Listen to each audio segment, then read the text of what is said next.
এটা কমলা লেবু নাকি অন্য কিছু? দেখে বলুন তো। কালকে বাজার থেকে নিয়ে আসলাম, দেখুন কী অবস্থা হয়েছে।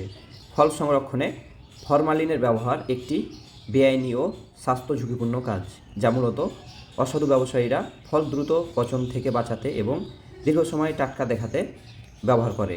এটি ক্যান্সার ও অন্যান্য রোগের কারণ হতে পারে এবং খাদ্য নিরাপত্তা আইনে কঠোর শাস্তিযোগ্য অপরাধ থাকার পরেও কিছু অসাধু ব্যবসায়ী এটি ফল শাকসবজিতে নিয়মিত ব্যবহার করে আসছে, যা আমাদের স্বাস্থ্যের জন্য অত্যন্ত ঝুঁকিপূর্ণ।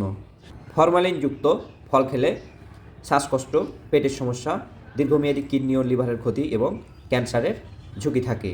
বাংলাদেশে খাদ্যদ্রব্যে ফরমালিন ব্যবহার করা আইনত দণ্ডনীয় অপরাধ, যা 5 বছর পর্যন্ত কারাদণ্ড বা 20 লক্ষ টাকা জরিমানা হতে পারে।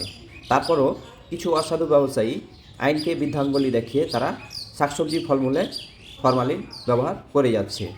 আমি বাংলাদেশ খাদ্য অধিদপ্তর প্রশাসনিক কর্মকর্তাদের উদ্দেশ্যে বলছি, আপনারা দ্রুত শাকসবজি এবং ফলমূলের বাজারে মনিটরিং করুন এবং সেগুলোকে পরীক্ষা নিরীক্ষা করে যদি সেগুলোতে ফরমালিন এবং কোনো রাসায়নিক ক্ষতিকর দ্রব্য পাওয়া যায় তাহলে অসাধু ব্যবসায়ীদের শাস্তির আওতায় আনুন।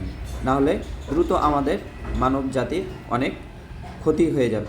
আর আপনাদের সচেতনতা, ফল খাওয়ার আগে অন্তত 15 থেকে 20 মিনিট পানিতে ভিজিয়ে রাখলে ফরমালিন মাত্রা কিছুটা কমে, তবে এটি পুরোপুরি দূর করা সম্ভব নাও হতে পারে।